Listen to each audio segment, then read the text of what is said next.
RFO Guadeloupe et l'Office de l'eau Guadeloupe présentent de l'eau pays. De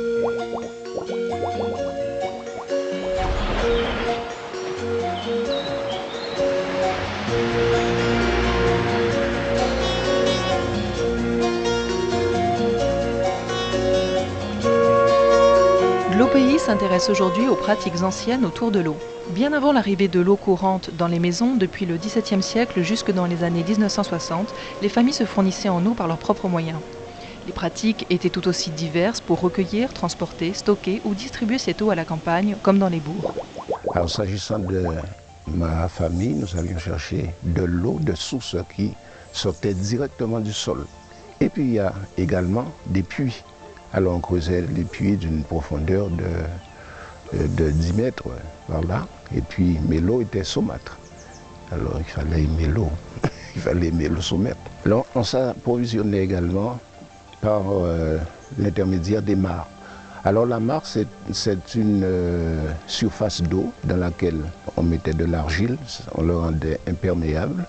Et ainsi, quand il pleuvait, la mare était pleine. Les habitants des bourgs et des villes pouvaient aussi quérir l'eau à la fontaine publique. Alors la fontaine, il y avait pas mal de monde autour, il y avait peut-être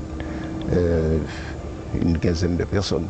Alors là, on faisait des connaissances, mais il y avait des fois des petites bagarres aussi, puisqu'il y en a toujours qui voulaient passer devant d'autres. Comment l'eau potable était-elle transportée? Bien entendu, cette tâche incombe quotidiennement aux enfants, mais elle peut être, cette collecte, beaucoup plus importante et nécessite une organisation plus poussée avec des charrettes qui peuvent emmener 4, 5, 6 fûts. Qu'en était-il de l'eau de pluie? Dans les maisons qui ont une toiture en tôle, les gens utilisent des gouttières qui peuvent être dans un premier temps en bambou et après, bien entendu, en zinc. Alors cette eau, elle va directement à un fût qui généralement est recouvert d'un tissu ou bien un sac de jute qui permet d'éviter l'arrivée des feuilles ou l'arrivée des bêtes. Comment l'eau potable était-elle stockée et utilisée à l'intérieur des maisons? La case à eau, c'est un lieu qui est proche de la cuisine, un lieu où on respecte absolument l'hygiène et où sont rassemblés plusieurs jarres, plusieurs fûts. Cette collecte, elle nécessite un certain nombre d'objets particuliers. Par exemple, dans la maison, pour prendre l'eau dans le fût, on va utiliser le chasse-panne. Pour aller à la rivière ou à la mare, on va utiliser le coco de l'eau ou encore glo-glo qu'on va trouver dans certaines régions. Où lavait-on le linge? Eh bien, la lessive se faisait à la rivière. Le personnel de service avait pour mission d'aller à la rivière et laver le linge. Et elle retournait avec le linge blanc, propre. Et la toilette? On allait à la rivière très tôt le matin. C'était pour nous quelque chose d'extraordinaire.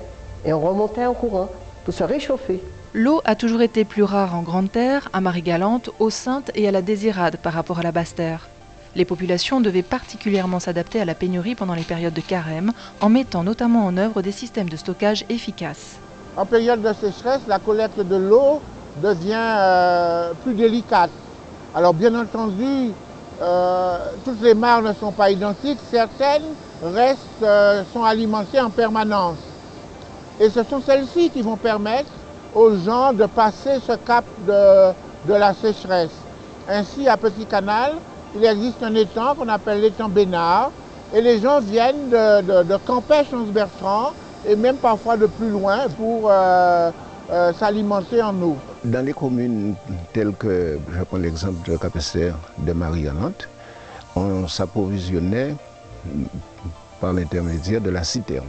Alors la citerne, c'était une grande citerne, un grand réservoir d'une très grande contenance, puisque c'est toute la population de la commune qui venait s'approvisionner. Dès la fin du XVIIe siècle, l'eau était captée dans les rivières et les ravines pour alimenter les bourgs et les établissements ruraux. Elle était alors conduite grâce à des canaux en terre ou maçonnés et grâce à des aqueducs. Donc c'est l'aqueduc, pont aqueduc de la ravine du Lion. C'était l'aqueduc qui servait à alimenter le quartier Saint-François, donc il y a un des quartiers de Basse-Terre en eau. Il y avait un captage à la rivière aux Herbes et avec un barrage.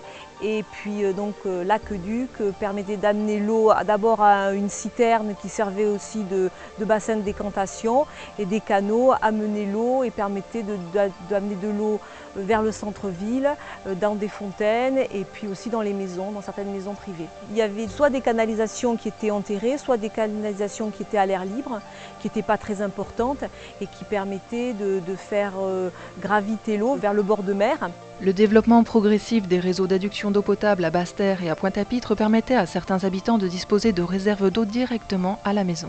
Pour les maisons privées les plus bourgeoises, en fait, les plus cossues, il y avait des canalisations, au début sans doute en plomb, puis après en fonte, qui permettaient d'amener de l'eau dans les bassins. À la fin du XIXe siècle, l'eau était encore insuffisante dans les villes. Les réseaux étaient vétustes et les anciens relatent de nombreux problèmes liés à l'insalubrité. Il fallait élargir et moderniser les systèmes d'approvisionnement en eau à Basse-Terre et à Pointe-à-Pitre notamment à travers la construction de châteaux d'eau. Plus tard, dans les années 1960, une régie des eaux devait enfin permettre de distribuer l'eau courante dans les maisons. Le patrimoine historique conservé et les pratiques anciennes relatées par nos aïeux témoignent des difficultés de l'époque pour récolter et préserver l'eau. Les anciens avaient conscience de la valeur de l'eau. Souvenons-nous-en. L'eau est une ressource précieuse qu'il faut préserver. Soyons à quoi, citoyens ?